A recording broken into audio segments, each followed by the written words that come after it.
I never thought betrayal would come from my own blood. Lies? Deception? Those were things I expected from strangers, from enemies, not from her. Not from Olivia. She wasn't just my sister. She was my best friend, my shadow, my other half. The one person who knew my secrets, my weaknesses, my deepest desires. And yet, she used all of it against me. I should have seen it coming. Olivia always had a way of taking things that weren't hers, borrowing my clothes and never returning them, stealing the spotlight in every family gathering, charming her way into people's hearts while I stood in the background. But this time, it wasn't a dress she took. It was Nathan. Nathan, the man I loved, the man who promised me forever. The man who looked into my eyes and told me I was his world, while secretly whispering sweet nothings to my sister. The betrayal burned hotter than anything I had ever felt. The pain twisted inside me like a knife, sharp and unrelenting. But heartbreak has a way of teaching you things, of shaping you into something stronger. I refused to be the helpless victim in their story. No. If Olivia thought she had one, she was wrong. If she thought she had outplayed me, she had no idea what I was truly capable of. Because love can turn to hate in an instant. And revenge? Revenge is a game I was born to play. Nathan and I weren't a fairy tale romance, but we were real. I met him during my final year of university, back when love still felt like a promise rather than a threat. He was charming in an effortless way, the loud, overconfident type, but the kind of man who made you feel like you were the only person in the room when he looked at you. I remember the first time he really saw me. It wasn't during some grand, cinematic moment. It was a rainy afternoon in the library when my laptop crashed, and I cursed under my breath. He had been sitting a few tables away, watching me struggle, before finally walking over and saying, "You look like you need a hero. Mind if I take a look?" That was Nathan, always offering to save the day. And before I knew it, I was falling. We spent 5 years building a life together. Movie nights, lazy Sunday mornings, whispered dreams about the future. I believed in us. I believed in him. But love makes you blind. It makes you miss the warning signs, the little things you brush off because you trust them. Like the way he started coming home late, or how his laughter changed when he talked to her. Olivia, my older sister, my childhood partner in crime, the girl who could make anyone love her with just a smile. She was the golden one, the one with the perfect hair, the perfect laugh, the effortless charm. Where I was quiet and observant, she was magnetic, always drawing people toward her like moths to a flame. She and Nathan got along well, too well. But I never questioned it. Why would I? She was my sister, and not that he was my home. Looking back, I should have known. The way her eyes lingered on him just a second too long. The way she laughed at his jokes like they were the funniest things in the world. The way he started saying her name more often than mine. But love makes you foolish. It makes you trust. Until one night, that trust shattered into 1,000 pieces. And I knew Olivia had taken more than just attention this time. She had taken him. Betrayal doesn't announce itself. It creeps in like a shadow, silent and unnoticed, until it's too late. For months, I have ignored the little signs, the tiny whispers in the back of my mind telling me something wasn't right. But the night I discovered the truth, I realized those whispers had been screaming all along. It started with something simple. Nathan's phone buzzed on the kitchen counter while he was in the shower. I wasn't the kind of person who checked his messages. We trusted each other, that's what I always told myself. But something about the way his phone kept lighting up, one notification after another, made my stomach twist. I glanced toward the bathroom, listening to the faint sound of running water. Then, before I could talk myself out of it, I picked up his phone. One unread message. "Olivia, can't wait to see you tonight. Same place?" Read my breath caught in my throat. My mind immediately tried to rationalize it. Maybe it wasn't what I thought.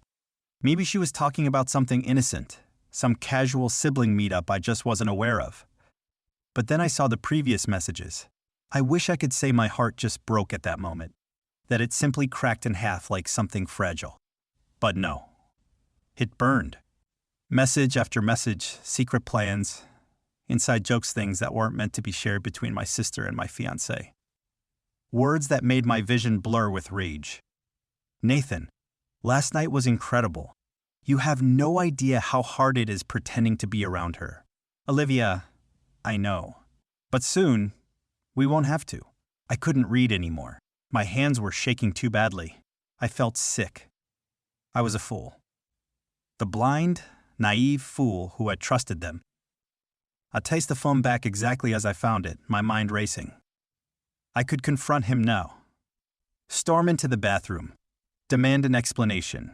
Scream. Cry break. But something held me back. A new feeling. Something cold. Calculated. I wasn't going to break. No. I was going to make them regret ever thinking they could play me. This wasn't over. This was just the beginning. I sat on the edge of the bed, my mind spiraling into chaos. The room felt smaller, suffocating. The walls that once made me feel safe now closed in on me, trapping me with the unbearable weight of the truth. Nathan stepped out of the bathroom, towel draped around his neck, rubbing his damp hair. He glanced at me with that same familiar smile, the smile that once made my heart flutter. Now, it made my stomach turn. Hey babe, you okay? Was I okay? I wanted to scream. I wanted to throw his phone at him and demand answers. I wanted to ask how long. When did I stop being enough? How could you do this to me?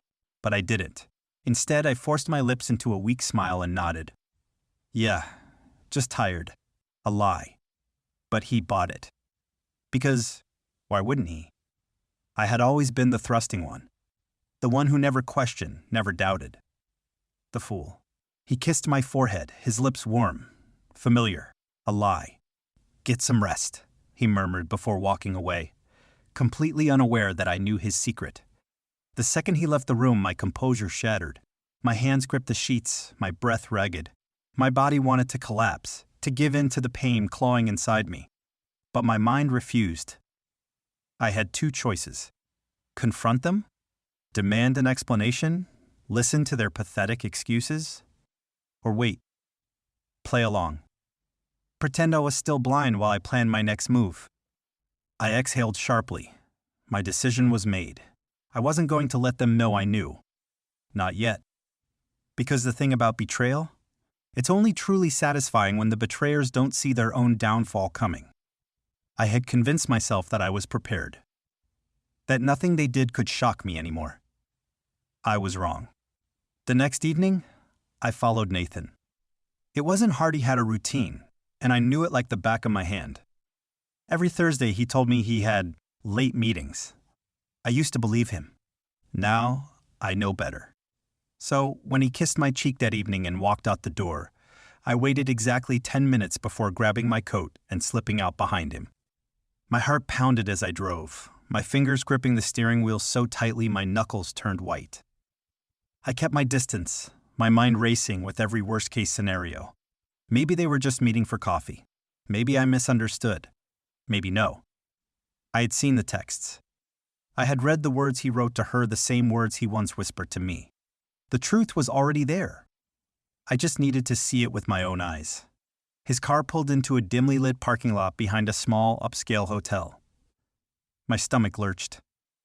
I forced myself to keep driving past him, parking a few spots away where he wouldn't notice me. I watched as he stepped out of the car, checking his phone. And then, a few moments later, she appeared. Olivia.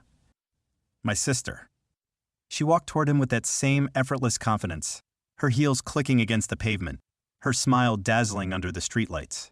Nathan didn't even hesitate. He pulled her into his arms, their bodies pressed together in a way that made my blood turn to ice. Then, they kissed. And that was when something inside me broke. I had suspected. I had known. But seeing my own sister in the arms of the man I loved was a kind of pain I couldn't describe. I could have confronted them right there. I could have screamed, made the scene, but I didn't. Because as I sat in my car, shaking, trying to breathe through the betrayal strangling me, something else caught my eye. Another car. Parked a few feet away from me, facing the hotel entrance. Inside, a man sat gripping his steering wheel, his expression twisted in rage and disbelief. I frowned, my tear-filled eyes narrowing as I studied him. And then, realization hit me like a freight train. He wasn't just any man. He was Olivia's fiancé. And judging by the look on his face, I wasn't the only one planning revenge. I had spent days thinking about my next move, but fate had other plans. The night of the charity gala, the one Olivia had spent weeks bragging about, the one she and Nathan were supposed to attend as a family, turned out to be the perfect stage for their downfall. I wasn't alone in this anymore. Daniel, Olivia's fiancé, had seen the truth the same night I had. We had met in secret, both of us drowning in our own versions of betrayal. We could confront them, he had said, his voice tight with anger. Or we could make them suffer first. And that's when our plan was born. The grand ballroom was glowing with golden chandeliers, laughter, and the clinking of champagne glasses. Olivia, ever the center of attention, stood at the heart of it all, dazzling in her emerald gown, Nathan standing right beside her. They looked perfect, but perfection is just an illusion. I watched from the other side of the room, my heart pounding, my hands trembling, but not from sadness. From anticipation. Daniel appeared beside me, his jaw clenched. You ready? I exhaled slowly. More than ever. The room fell into a hush as the event's host tapped the microphone, signaling the start of the evening's speeches. I stepped forward before anyone could stop me. Good evening, everyone, I said, my voice too calm. The kind of calm that comes right before a storm. Before we begin, I'd like to share something personal, a little love story. I felt Nathan stiffen across the room. Olivia's smile faltered. Good. It's about a man who promised forever, I continued, letting my gaze lock onto Nathan's. And a woman who betrayed her own blood. Murmurs rippled through the crowd. Nathan took a step forward, panic flashing in his eyes. Olivia's grip tightened around her champagne glass. Daniel took over then, his voice sharp. And it's about how secrets always have a way of coming out. Behind us, the large projector screen flickered to life. And then the messages appeared. Every single text. The lies, the rendezvous, the betrayal. Gasps filled the room. Someone dropped their glass. Olivia's face was drained of color. You. Nathan reached for me, his voice desperate. It's not what it looks like. I laughed. Actually, I laughed. Save it, Nathan. I know everything. The room was spinning with whispers, shocked glances, pitying stares. Olivia turned to Daniel, her eyes pleading. Baby, please. But Daniel just shook his head. We're done. And then he pulled a velvet box from his pocket and tossed it to the floor. Her engagement ring. Olivia's lips parted, but no words came out. Nathan looked at me, his eyes darkening. So, what? This was all just revenge? I smiled. Oh, Nathan, this was justice. And with that, I turned my back on them, leaving them to drown in the mess they had created. Because love may have made me blind, but revenge gave me sight. I stepped out of the ballroom, the cool night air hitting my face like a cleansing wave. Behind me, the chaos still unfolded. Gasps, murmurs, Olivia's muffled sobs, Nathan's frantic explanations, none of it mattered anymore. Because I was free. For weeks I had been trapped inside my own mind, drowning in betrayal, suffocated by heartbreak. But standing here now, under the vast open sky, I felt something I hadn't felt in a long time. Relief. Daniel joined me a few moments later, his hands shoved into his pockets. He exhaled sharply, shaking his head. Well, that was one hell of a show. I smirked. They deserved every second of it. He turned to face me, studying me for a moment. What now? Do we just move on? Move on. The words felt foreign, almost impossible. But as I stood there, watching the city lights flicker in the distance, I realized something. I wasn't broken anymore. I wasn't the shattered woman who had discovered those texts, who had spent nights crying herself to sleep, wondering where she went wrong. No, I am stronger now. Yeah, I said, surprising even myself. We move on. Daniel chuckled, a hint of admiration in his gaze. You're something else, you know that? I shrugged. I've had to be. A few days later, I found myself standing outside Olivia's apartment. Not for closure. Not to hear excuses. I just needed to see her one last time before I left this part of my life behind. She opened the door, her eyes swollen from crying, her usual confidence nowhere to be found. For the first time, Olivia looked small. You came to gloat? She muttered, voice hoarse. I tilted my head. I don't need to. You destroyed yourself. Her jaw tightened, but she didn't argue. She knew I was right. I loved him, she whispered after a long pause. I nodded. So did I. We stood there, two sisters divided by the same betrayal. Once, we had been inseparable. Now, we were strangers, and maybe that was the real tragedy. Goodbye, Olivia, I said softly, turning away. Wait, she called out, her voice desperate. I hesitated.